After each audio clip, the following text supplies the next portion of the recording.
유난히 연말연시의 느낌이 안 나요. 예, 그렇습니다. 예, 뉴스가 계속 이어지는 데다가 그 뉴스의 끝이 나지 않고 예, 뉴스 후속 보도만 계속 이어지다 보니까 네. 아직은 아무것도 끝나지 않았다. 그러다 보니까 더더욱이 2017년이 아니라 2016년 다시 1. 예, 12월 32일, 33일. 그런 느낌이에요. 자, 첫 뉴스는요? 예, 새해 벽두부터 좀 의시의시한 뉴스 전해드릴 수밖에 없는데요. 이 박지만 이지 회장의 비서 주모 씨가 어제 집에서 숨진 채 발견됐다라는 뉴스입니다. 이 경찰 관계자에 따르면 유서는 없었고요. 외상이나 타살 흔적도 발견되지 않았다라고 합니다. 이 감기약이 식탁 위에 놓여 있었다라고 하는데요. 이 숨진 주 씨는 이지에서 18년 동안 일한 사람입니다. 알겠습니다. 유가족들은 저걸 원하겠죠? 국가수에서 예, 부검을 원하겠죠. 예, 오늘 실시합니다. 제가 예상해 볼까요? 심근경색, 심장마비 쪽이 아니겠는가 싶고. 예. 이분은 이제 박지원 수행비서 혹은 박지만 예. 네, 박지만 죄송합니다. 박지만 수행비서. 그 주식도 했던 걸로 제가 알고 있고. 예, 맞습니다. 이지 주식과 관련된 업무를 담당했었습니다. 그리고 사실 이분이 이제 오촌 살인 사건에 발단이 된, 신동욱 총재 청도 살인 미수 사건. 네. 이 재판에서, 박지만 회장 측 증인으로도 출석을 했었어요. 예, 했었고. 2010년이죠. 예. 예. 근데 이제 민주당에서 지금 특검에 이 오촌 살인 사건을 재수사 요청을 했거든요. 예. 예. 그런 시점에 이 사건이 난 건데, 여기 대해서 제가 좀 할 얘기가 많죠. 짧게 좀 짚고 넘어가면, 원래 알려지기로는 박영철, 박영수, 소위 이제 오촌 살인 사건의 두 사촌, 이분이 이제 사망 당일날 황모 씨. 네. 예. 출소한 직후에 첫 라면을 먹다가 천식으로 갑자기 사망하신 분으로 알려진 황모 씨. 이 박영철, 박영수, 황모 씨 세 분 다 지금 고인이 됐는데 이 셋이 술을 마셨다고 경찰 조사에 나와 있어요. 예. 예. 근데 제가 이제 그날 술 마실 때 어떤 이야기가 오갔는지 증언할 사람 셋이 사라진 건데 오늘 방송으로는 처음 밝히는 내용인데 그 셋의 술자리가 정말 있었느냐 하는 의구심이 있어요. 왜냐하면 그 셋이 술자리를 했다고 하는 술집이 없어요. 1차 술집.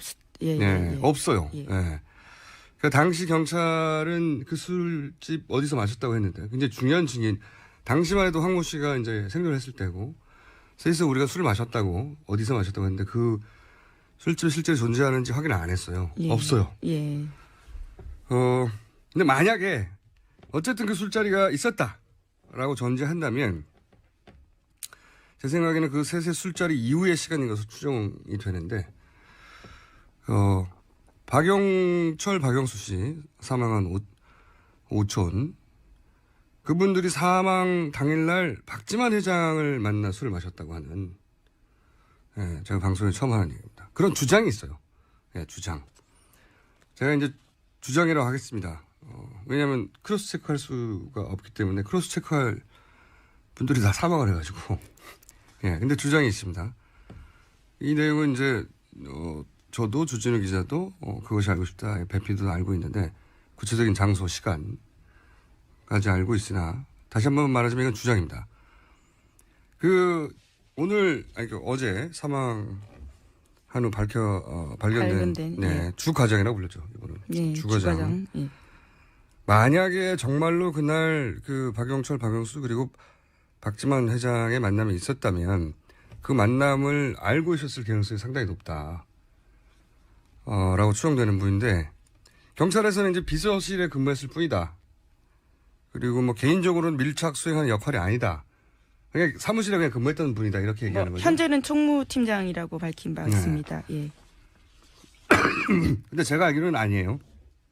이분이 필요할 때는 운전기사 역할도 한 걸로 수행비서라는 게 이제 같이 수행하는 거 아닙니까? 네. 만약에 그 주장대로 박지만 회장이 당시 박영철, 박영수 씨와 함께 술을 마셨다면 그 마셨는지 안 마셨는지를 확인해 줄 수 있는 분이 사망한 겁니다. 예, 그 당일날. 그러니까 이제 남은 분이 별로 없어요. 그 사건 당일날 그날 무슨 일이 있었는지를 말해줄 수 있는 분들 중에 제가 알기로 남아있는 분이 딱 한 분 더 있습니다. 한 분 더 있는데 이분 소재 파악 중입니다. 저희가 소재를 파악해서 조만간 알려드리기로 하고 굉장히 착잡한 개인적으로도 예. 뉴스입니다. 다음 뉴스는요? 예, 국민일보 단독 보도입니다. 박 대통령이 지난해 7월에 이재용 삼성전자 부회장 독대 자리에서 이 승마 지원, 정유라 씨와 관련된 승마 지원이 지연된다라는 문제를 거론하면서 크게 화를 냈다라는 내용인데요. 이 부회장은 독대 후에 서둘러 회의를 소집했고 이후 대한승마협회 지원이 일사천리로 진행됐다라는 내용입니다. 여기는 이제 팩트 하나와 페인트 모션 하나가 있네요. 팩트는 독대 자리에서 화를 냈다. 예. 뭐 이거는 팩트처럼 보이는데 이거보다 훨씬 더 중요한 내용은 이 삼성발 뉴스라고 봅니다. 왜냐하면은 이게 이 이재용 부회장이 몰랐다 이거죠. 그 전에는. 예, 그렇죠. 예. 예, 사전에 몰랐다 이런 내용이 나와 있습니다. 기사에. 네, 그러니까 이제 요 기사는 삼성 발행 같은데 화를 낸 거 하나를 던지면서 공모 뇌물이 아니다 이거죠. 예. 공갈 협박을 당했다. 오히려 이재용 피해자다라는 네. 식의 그렇죠. 뉘앙스죠. 이재용 네. 회장은 몰랐는데 갑자기 그 최순실 승마 지원하라고 화를 내기 때문에 할 수 없이 돈을 줬다. 말도 안 된다고 봅니다. 개인적으로. 개인적으로는 말도 안 된다고 보는 것이 한 몇백억을 대통령 화낸다 갑자기 빨리 줘 합니까? 말도 안 되는 이야기라고 보고요. 이건 이제 삼성 이재용 회장을 살리기 위한 뉴스죠. 예, 삼성의 입장이 강하게 반영된 네, 느낌이 예. 느낌이 아니고 맞고요. 예. 근데 이제 특검에서 관련해서 정반대의 정황을 얘기했죠. 특검에서는. 예, 그렇습니다. 이 SBS 단독 보도인데요. 지난해 7월에 박 대통령이 이재용 부회장을 독대한 이후에 이 한 달 뒤에 대한승마협회장으로 겸집하던 이 삼성전자 박상진 사장이 독일에 가서 이 최순실 모녀와 200억 원대 후원 계약을 체결하는데요. 이 같은 내용을 이 박 사장이 이 부회장에게 문자 메시지로 보고했다라는 물증을 확보했다라는 겁니다. 그러니까 이제 이재용 부회장은 일이 다 끝나고 나서 알았다는 거였거든요. 입장이 청문회에서. 근데 이 얘기는 그게 아니고 그때 문자 보고가 됐다. 예. 그런 얘기죠. 이재용 계속 얘기하지만 삼성이 이번에 피해가기 쉽지 않습니다. 굉장히 어렵다고 봅니다. 굉장히 어렵고 또 굉장히 피해가기 어려운 분들이 많이 모여있는 이화여대에서 한 분이 구속됐죠? 예, 그 구속영장이 신청됐죠. 청구가 됐는데요. 그 필명으로 더 유명하신 분입니다. 이인화라는 소설가인데요. 실제로는 유철균 이화여대 디지털 미디어학부 교수입니다. 그 정유라 씨와 관련해서요 학점 취득 등의 특혜를 준 혐의로 그 영장이 청구가 된 건데 그 조교에게 대리 시험을 지시하는 등 이와 같은 혐의에 대해서 여전히 부인하고 있어서 이 특검이 이 영장을 청구했다라고 밝혔습니다. 굉장히 상징적인 사건이에요. 왜냐하면 이인화 예. 이분 초기에 등장했을 때 센세이션을 했는데 예. 소설로 이분이 이제 곧 이어서 굉장히 젊은 박정희주의자로 밝혀졌죠. 네. 근데 이제 대표적인 박정희주의자 작가가 최순실 씨 딸 말 태우게 하느라고 이렇게 구속된 거예요. 네, 뭐 온갖 특혜를 굉장히 상징적인 일입니다. 박정희주의하고 이게 무슨 상관이 있는 겁니까 이게? 박정희주의자가 굉장히 고귀한 느낌의 박정희주의자 이렇게 인상 깊게 등장했거든요. 예. 네.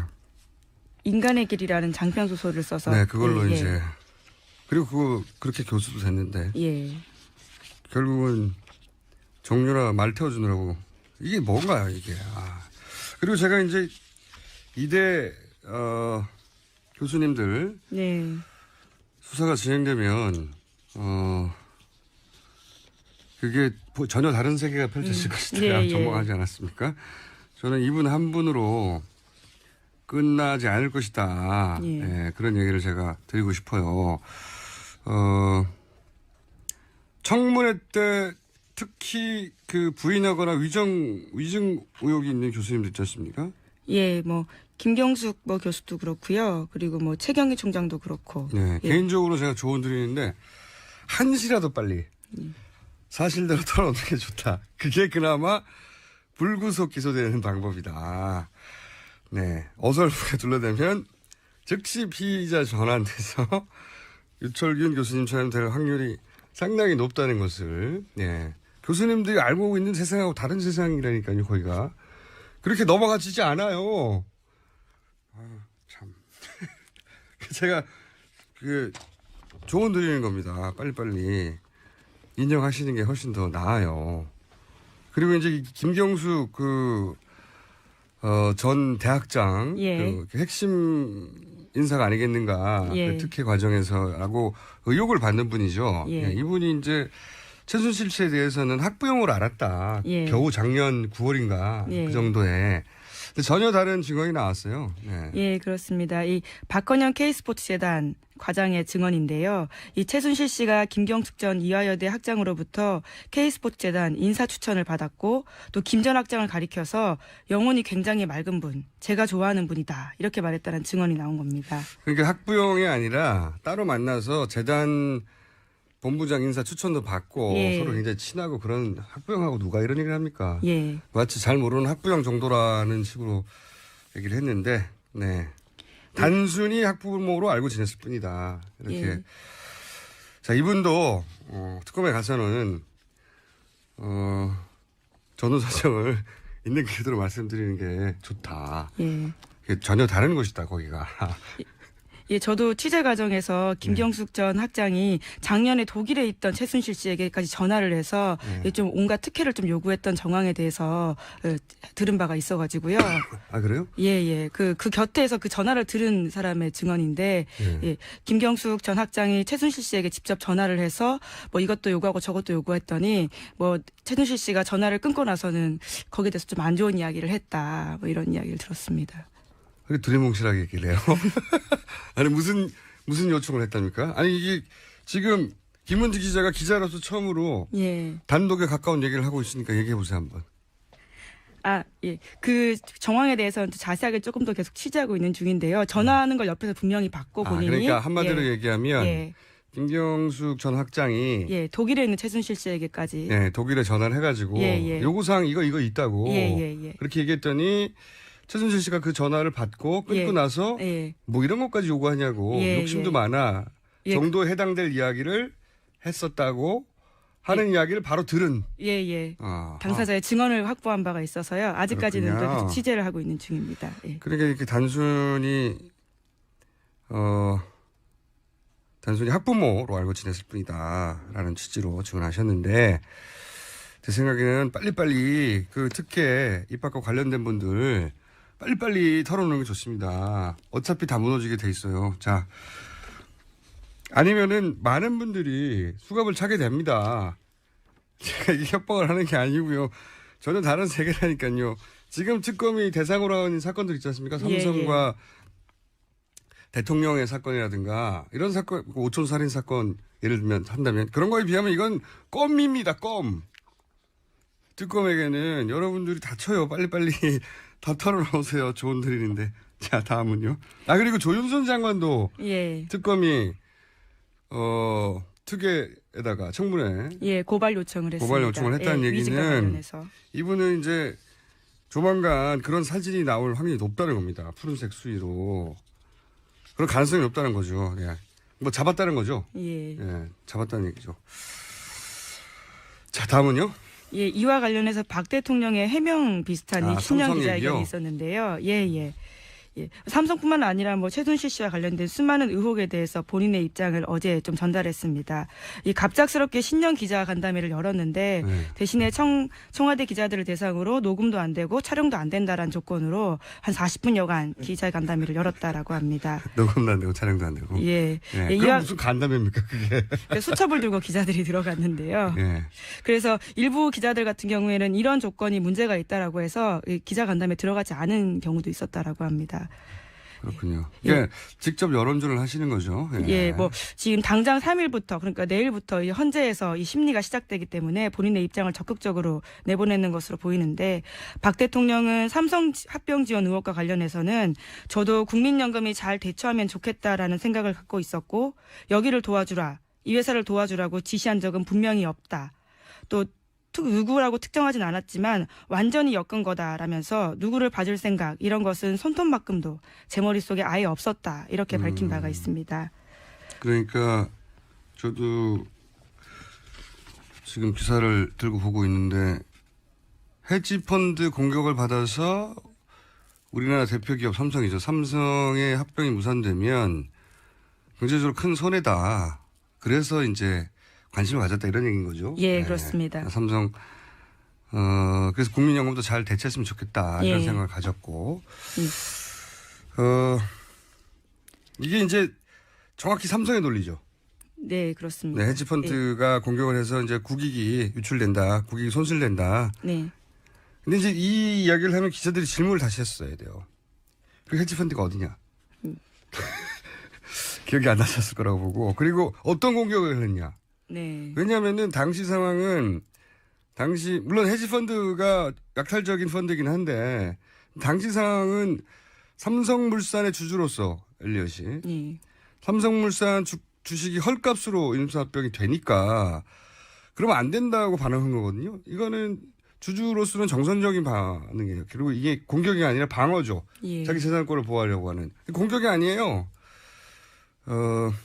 그리고 제가 이제 이 기사를 읽다가 가장 이건 진짜 말이 안 된다고 생각한 게 KD 코퍼레이션 부분이죠. 예, 그렇습니다. 예. KD 코퍼레이션 관련해서도요. 그러니까 중소기업 지원이었다. 그리고 최순실 씨가 그와 관련이 있어서 혜택을 받았는지는 자기도 보도 보고 알았다. 이런 이야기를 했습니다. 여기 말이 안 되는 건요. KD 코퍼레이션이 이제 가장 상징적인 사건 중에 하나예요. 예. 그 정유라의 동창 아빠. 그렇습니다. 예, 예. 동창 아빠가 경북초등학교. 예, 예. 최순실 씨한테 납품 청탁을 한 거잖아요. 현대자동차에 우리도 예. 좀 들어가게 해달라. 그러고 나서 이제 대가로 샤넬백을 받았다는 거 아닙니까? 예, 1,000만 원 가량의 샤넬백. 예.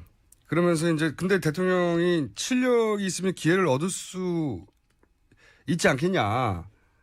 실력이 있는 회사라서 그렇게 했다는 건데 그리고 나서 최순실 씨와 이 사장과의 관계는 나중에 신문 보고 알았다. 예, 이런 금품이 거예요. 오고 간 관계도 예. 그것도 보고 알았다. 이게 말이 안 되는 예, 게요. 예.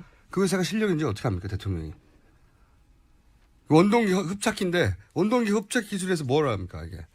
보통 사람은 다 모르는데 이게 무슨 커다란 화제가 된 회사도 아니고 신기술도 아니고요. 그 현대자동차 협력업체의 기준으로 봐도 거기에 낄 수 없을 정도의 구멍가게 수준이에요. 예. 근데 이 회사가 실력이 있는지 없는지 어떻게 하느냐 되물어봤어야 되죠 기자들은. 요 말을 하면 바로 왜 그 기술을 대통령께서 직접 챙기셨습니까? 어떤 기술인데 이렇게 되물어봤어야 되고요. 한 질문만 하면 되는데. 그리고 알고 보니까 이 흡착제가 실제로 쓰이지 않았대요. 예, 예. 그러니까 그 흡착제는 아예 쓰이지 않았는데 대통령이 얘기하고 그리고 그 청와대 경제수석이 챙기고 예. 그러니까 현대에서는 이게 어떤 회사지? 연락처를 몰라가지고 다시 되물어봤다는 거 아닙니까? 그리고 나서 쓰지도 않을 흡착제를 받은 거예요. 예. 챙기라고 하니까. 예, 압력이 들어오니까. 네, 예. 이거는 경제사범 수준이 아니고 자범들이 하는 겁니다. 이런 청탁은. 말도 안 되는 거예요, 이게. 이 해명을 듣고 가만히 듣고 있으면 기자들이 어떻게 해요? 다시 하나만 물어보면 되지. 참네. 실력이 있으면 기회를 얻지 않아야 되겠냐. 실력이 있는지 어떻게 하셨죠? 이렇게 되물어봤으면 되는데 그걸 안 물어봤어요. 자, 어쨌든 대통령은 급합니다, 지금. 직접 지금 홍보전을 하고 있는 거예요, 여론전을. 예. 예. 자, 이야기는 저희가 오늘 한 3부에서도 다룰 것 같아요. 예. 다음 뉴스는요? 예, 이 황교안 대행이 첫 임명한 차관이 수사 대상에 올랐다라는 뉴스인데요. 이 송수근 신임 문화체육관광부 제1차관이 문화예술계 블랙리스트를 총괄하는 업무를 담당했다라는 의혹에 휩싸였다는 겁니다. 이 송 차관은 황 권한 대행이 처음으로 단행한 차관 인사로 지난달 30일에 임명됐거든요. 그런데 이 한겨레 신문이 전하는 바로는요. 송 차관이 2014년 10월부터 이 문체부 기획조정실장으로 일하면서 이 건전 콘텐츠 TF팀의 팀장을 맡아서 이 총괄 역할을 맡았다라는 보도입니다. 예. 사상적으로 건전하지 못한 문화예술인들을 걸러내는 역할을 했던 게 이 그러니까 TF다라는 블랙리스트를 자기들끼리는 예. 건전 컨텐츠라고 불렀다는 예. 게 하나 밝혀졌고 예.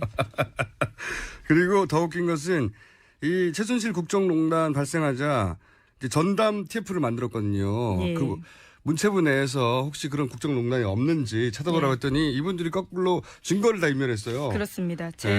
검증 전담 TF. 국정농단 특별팀이 아니고 전담팀이 아니고 국정농단의 흔적 폐기 TF였던 거예요. 그래서 이분이 차관이 임명이 됐는데 수사 대상이 됐어요. 예. 네. 그 블랙리스트 관련해서. 자, 시간이 별로 없어서 남은 기사들은 많은데 이게 이제 2017년 첫날이다 보니까 많은 뉴스가 쏟아졌어요. 예. 그중에서 여론조사도 많이 쏟아졌죠. 예. 짧게 하나 다루고 넘어갈까요? 예, 신년 여론조사 6곳 중 5곳에서는요, 문재인 전 대표가 1위, 반기문 총장이 2위를 전 총장이 2위를 차지했다라는 뉴스인데요. 문재인 전 대표의 이 선두가 굉장히 돋보인다라는 뉴스입니다. 이게 이제 현재 지지율이 중요한 게 아니고, 이거 여론조사를 보실 때는 누가 당선될 거라고 보느냐 하는 당선 가능성의 예. 수치가 중요해요. 왜냐하면 지지율은 지지자들만 표하는 거지만 당선 가능성은 내가 지지하지는 않지만 결국은 저 사람이 되지 않겠냐고 하는 여론을 반영하는 거라서 그런 관점에서 지표를 보시면 될 것 같고, 자 이제 시간이 다 돼서요. 하나만 더 할까요? 이게 예. 각 주자들에 대한 이야기들이 막 쏟아졌는데 예. 연초다 보니까 주자들뿐만이 아니고 이 이명박 전 대통령이 새누리당을 탈당한다라는 뉴스도 있습니다. 탈당. 예. 아무래도 주자에 관한 얘기는 좀 길어서 내일에 다시 다뤄야 될 것 같고요. 예. 이명박 전 대통령이 탈당했다는 얘기는 이제 차기 정권을 반드시 내 손으로 이런 보도가 거의 있었잖아요. 예. 네. 그리고 이제 나경원 의원이 탈당하지 않은 것도 예, 반기문 전 총장을 대통령 만드는데 예. 도움을 주겠다 이런 얘기 있지 않습니까? 저는 이제 반기문 당이 만약에 만들어지면 충청권 인사들하고 친이계 분들이 이렇게 후루룩 합류해가지고 제3지대 중심이 되려고 하는 그런 기획 아니겠는가. 그래서 반기문의 깃발로 이명박 2기 정부를 만들려는 의지가 있지 않겠는가 하는 추정.